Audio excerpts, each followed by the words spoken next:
Chairman Bingaman, Ranking Member Murkowski, members of the committee, thank you for having us today. On behalf of the Governor of the great state of Delaware, Jack Markell, we appreciate the opportunity. My name is Collin O'Mara, and I serve as the Secretary of Energy and the Environment.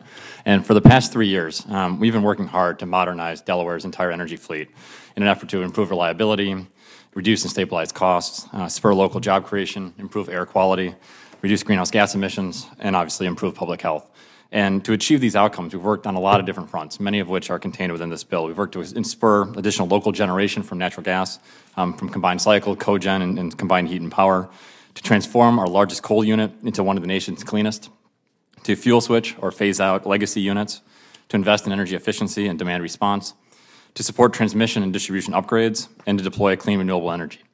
All of these things together are resulting in significant private investment and new local jobs in manufacturing, construction, and facility operations. Since 2009, Delaware has benefited from more than $2 billion of investment in energy facility modernization and thousands of jobs being created in energy-related industries.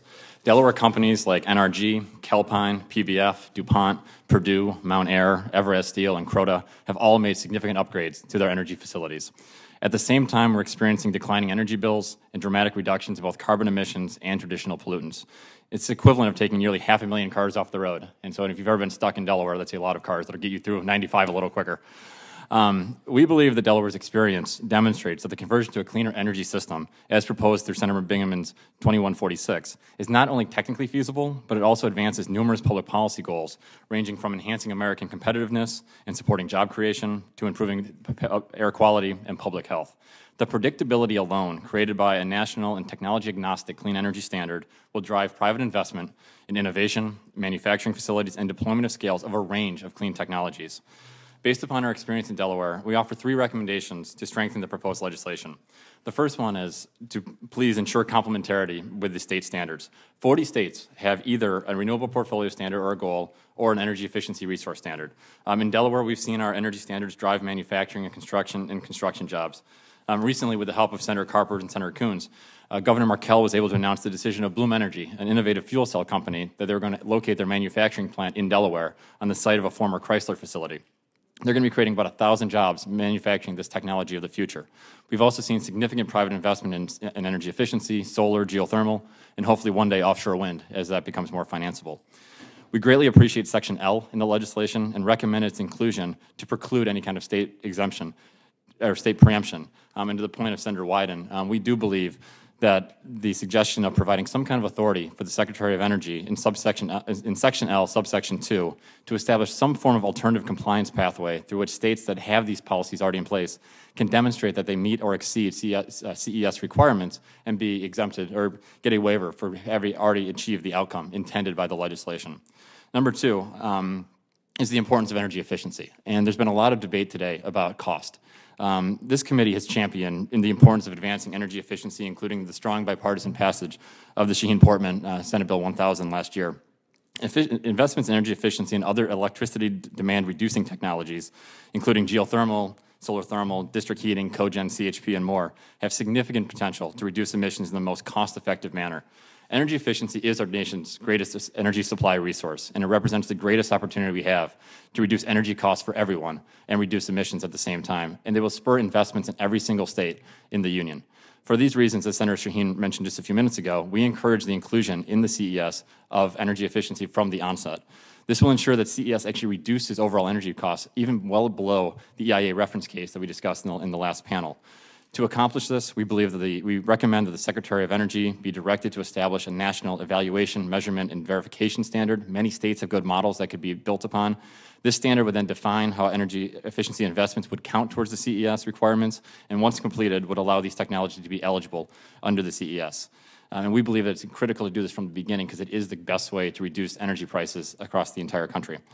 In addition, we support the language in Section J, which directs the alternative compliance payments to be provided to the states, many of which have a very strong track records and years of experience implementing energy efficiency programs. Delaware, for example, has worked with many different utilities and many different companies to support a wide range of efficiency programs to help local governments, homeowners, businesses, heavy industry, agriculture, and low-income families. And we believe these successes can be replicated across the country. My third point is that on the evaluation of emissions, the CES does present an incredible opportunity to have a technology-agnostic approach to have all technologies compete fairly in the marketplace in a manner that actually aligns environmental incentives and economic interests in the same way. To ensure that the projected overall emission reductions are actually achieved, we do suggest that the Secretary of Energy is directed in Section G of the legislation to incorporate life cycle emissions into the carbon intensity calculation, at least going forward, to make sure that we're actually reducing overall aggregate emissions to the best of our ability. In summary, we commend the leadership of the entire committee, Senator Bingham in particular, for his years of leadership on this issue, and the co-sponsor for introducing this legislation, which we believe carefully balances the goal of expanding the generation of a clean domestic energy in a way that meets our long-term and economic goals. I'm very grateful again for the opportunity to represent Delaware today, and look forward to your questions. So thank you. I'm just going to continue Senator Franken's dialogue, if I could, on energy efficiency. Initially, Senator Shaheen and Senator Franken have been great leaders and partners on implementing energy efficiency and working with you, Mr. Chairman, and trying to sort of press forward things that all of us in our experience prior to coming to the Senate saw. And so since we got sort of two steps down the panel, if I could, Secretary O'Mara, thank you for your testimony about the very real success that you and Governor Markell have had in Delaware in implementing broad changes. If you could first just start by talking a little bit about energy efficiency. You referenced in your opening testimony that you wish we'd move more aggressively or actively in this bill to incorporating energy efficiency rather than studying it. And there's a variety of different ways that measurement, monitoring, and verification, MMV, are possible around energy efficiency. Do you see ways that MMV efforts could be put on the table to strengthen the energy efficiency components of a CES? And what signal do you think the inclusion of energy efficiency within the CES would send to the market more broadly in terms of compliance costs? When a lot of states were developing these policies originally, the RPS was kind of the fad at the time, and they kind of ramped from 10% or to 20%. Delaware was 25%, and then at the same time, you had this parallel conversation about efficiency, and then the efficiency standards. And Delaware is a standard of 15% by 2015. The challenge is that it makes us look at different supply alternatives as separate, and what it does is that you see a slight increase in prices from the RPS because these technologies are a little more expensive. You see a price decrease from the efficiency side, and if you net them out, there's actually more of a cost savings if you put them together. I think that the committee can actually learn from the experience of the states and say, by putting them together from the beginning, that we're going to do everything in our power to reduce overall costs while still achieving pretty aggressive environmental goals. In Delaware, under Governor Markell's leadership, we've been focused on the outcome. And the outcomes, he said he wants as clean an air as you possibly can have within the state, and that's a challenge with 90% of our pollution coming from over the border, as Senator Carper, I'm sure, has told you both. And at the same time, having bills actually go down overall. And it seems like it's a Faustian choice, if you will, but it's not. You can actually do both. And I think if we send a strong signal through the legislation that rather than studying it for years, that you would like a national EM&V standard established by the Secretary, that they're going to be credited immediately, and I would include anything that displaces electrical demand, including CHP and cogen and district heat and solar thermal and biomass thermal. That will count towards the credits. And the signal that it sends is that we are going to, as a nation, treat energy efficiency as a supply resource, just as we would any other type of energy. And at the same time, that the Congress is sending a strong signal that energy efficiency is going to do more to lower our bills, and estimates are as much as 16 to 30% of overall energy consumption could be reduced in this country through energy efficiency measures, all of which are cheaper than the least costly traditional generation source. And so I think that overall, it takes the EIA conversation we had earlier today, whether it's 18% and it's $5 savings or this, that, we wouldn't be having any of that conversation if we had it from the beginning, because everyone would be saving substantial amounts of money if efficiency was a big part from day one. Well, thank you. Mr. Secretary, as you well know, in the state of Delaware, we have a functioning steel mill, we have a oil refinery, we have heavy industry, and we've also got cutting-edge technology. You referenced in your opening statement that we just did the groundbreaking on Bloom Energy, a solid oxide fuel cell company headquartered in California that's going to be doing manufacturing in Delaware. We also hope at some point to have offshore wind have one of its first major installations off the Atlantic coast in Delaware.